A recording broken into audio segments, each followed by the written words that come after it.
Assalamualaikum warahmatullahi wabarakatuh. Salam koperasi dan salam Aidil Adha. Allahu Akbar, Allahu Akbar, Allahu Akbar. Aidil Adha membawa makna mengenai keikhlasan, pengorbanan dan kepatuhan dalam melaksanakan amanah.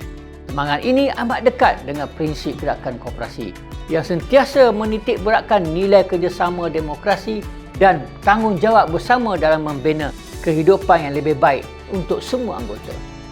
Semoga Aidil Adha ini terus memperkukuhkan silaturahim kita dan mempertekadkan kejayaan gerakan koperasi di peringkat nasional dan antarabangsa. Saya akhiri dengan pantun. Bulan Zulhijjah teristimewa. Sirah Rasul menjadi iktibar. Ibadah korban mendidik jiwa. Banyakkan takbir Allahu Akbar.